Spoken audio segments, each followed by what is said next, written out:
بسم اللہ الرحمن الرحیم۔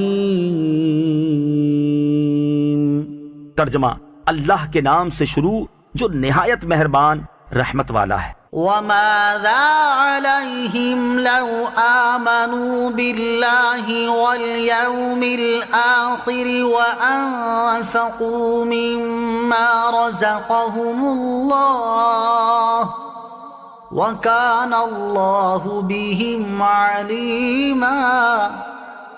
ترجمہ: اور اگر وہ اللہ اور قیامت پر ایمان لاتے اور اللہ کے دیے ہوئے رزق میں سے اس کی راہ میں خرچ کرتے تو ان کا کیا نقصان تھا، اور اللہ انہیں جانتا ہے۔ وَمَاذَا عَلَيْهِمْ، اور ان کا کیا نقصان تھا۔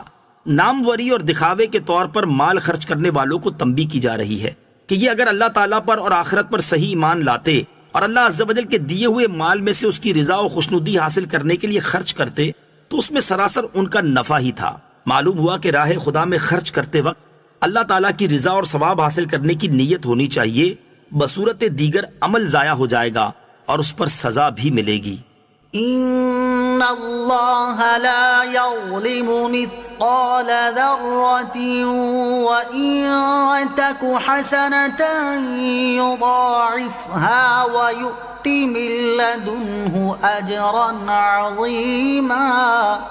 ترجمہ: بے شک اللہ ایک ذرہ برابر ظلم نہیں فرماتا، اور اگر کوئی نیکی ہو تو وہ اسے کئی گنا بڑھا دیتا ہے اور اپنے پاس سے بہت بڑا ثواب عطا فرماتا ہے۔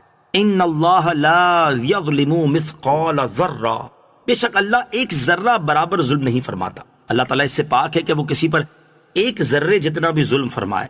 یہاں یہ بات اس معنی میں ہے کہ اللہ عز و جل کسی کے نیک اعمال بغیر کسی وجہ کے ضائع فرما کر ان کو جزا سے محروم کر دے، یا کسی مجرم کو اس کے جرم سے زیادہ سزا دے دے، یہ اس کی شان کے لائق نہیں، بلکہ اپنے فضل و رحمت سے نیکی کا ثواب عمل کے مقابلے میں بہت زیادہ عطا فرماتا ہے۔ حضرت انس بن مالک رضی اللہ تعالیٰ عنہ سے روایت ہے، رسول اللہ صلی اللہ تعالیٰ علیہ وسلم نے ارشاد فرمایا، اللہ تعالیٰ ظلم سے پاک ہے، مومن نیکی کرتا ہے تو دنیا میں رزق اور آخرت میں جنت کی صورت میں ثواب پاتا ہے، اور کافر کوئی نیکی کرتا ہے تو اس کے بدلے دنیا میں ہی اسے رزق دے دیا جاتا ہے، اور قیامت کے دن اس کے پاس کوئی نیکی نہ ہوگی جس پر اسے کوئی جزا ملے۔ فَكَيْفَ إِذَا جِئْنَا مِن كُلِّ أُمَّةٍ بِشَهِيدٍ وَجِئْنَا بِكَ عَلَى هَؤُلَاءِ شَهِيدًا۔ ترجمہ: تو کیسا حال ہوگا جب ہم ہر امت میں سے ایک گواہ لائیں گے، اور اے حبیب تمہیں ان سب پر گواہ اور نگہبان بنا کر لائیں گے۔ فَكَيْفَ إِذَا جِئْنَا مِن كُلِّ أُمَّةٍ بِشَهِيدٍ، تو کیسا حال ہوگا جب ہم ہر امت میں سے ایک گواہ لائیں۔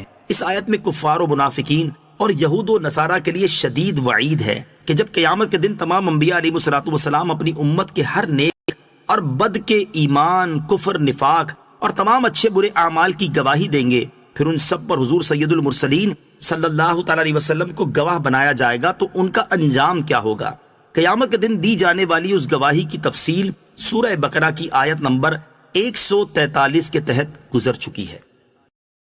يَوْمَئِذٍ يَوَدُّ الَّذِينَ كَفَرُوا وَعَصَوُا الرَّسُولَ لَوْ تُسَوَّىٰ بِهِمُ الْأَرْضُ وَلَا يَكْتُمُونَ اللَّهَ حَدِيثًا۔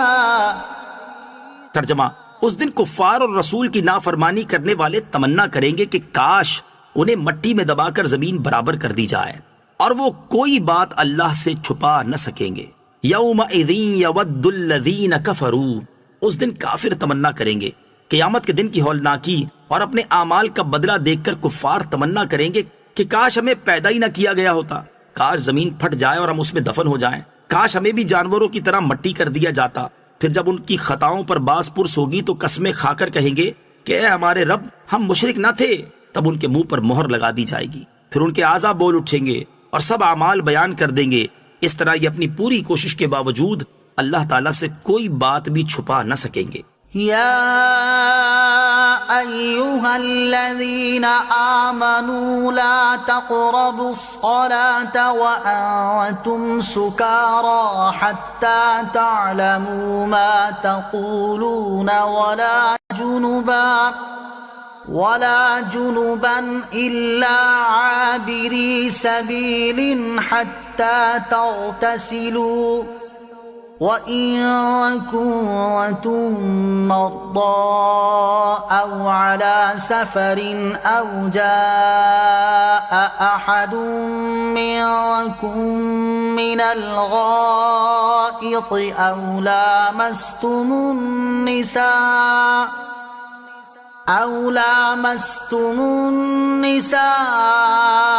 فلم تجدوا ماء فتيمموا صعيدا طيبا فامسحوا بوجوهكم وأيديكم إن الله كان عفوا غفورا۔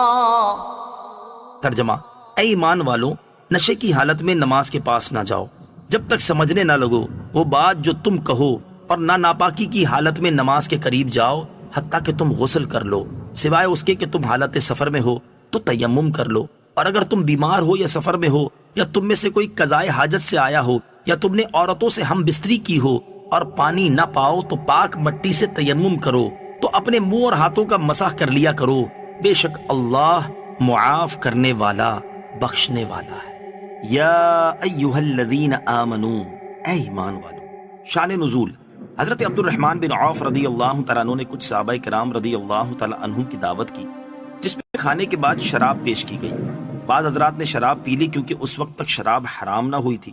پھر مغرب کی نماز پڑھی، امام نے نشے کی حالت میں سورہ کافرون کی تلاوت کی اور کلمہ لا چھوڑ گئے، جس سے نا کی جگہ ہاں کا معنی بن گیا۔ اس سے معنی غلط ہو گئے۔ اس پر یہ آیت نازل ہوئی اور انہیں نشے کی حالت میں نماز پڑھنے سے منع فرما دیا گیا۔ چنانچہ مسلمانوں نے نماز کے اوقات میں شراب ترک کر دی۔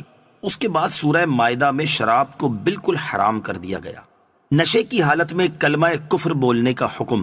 مذکورہ واقعے سے معلوم ہوا کہ اگر نشے کی حالت میں کوئی شخص کفریہ کلمہ بول دے تو وہ کافر نہیں ہوتا، کیونکہ قل یا ایھا الکافرون میں دونوں جگہ لا کا ترک کفر ہے، کیونکہ اس سے معنی بنے گا کہ اے کافروں، جن بتوں کی تم عبادت کرتے ہو ان کی میں بھی عبادت کرتا ہوں، اور یہ کلمہ یقیناً کفریہ ہے، لیکن چونکہ یہاں نشے کی حالت تھی اس لیے تاجدار رسالت صلی اللہ تعالی علیہ وسلم نے اس پر کفر کا حکم نہ فرمایا۔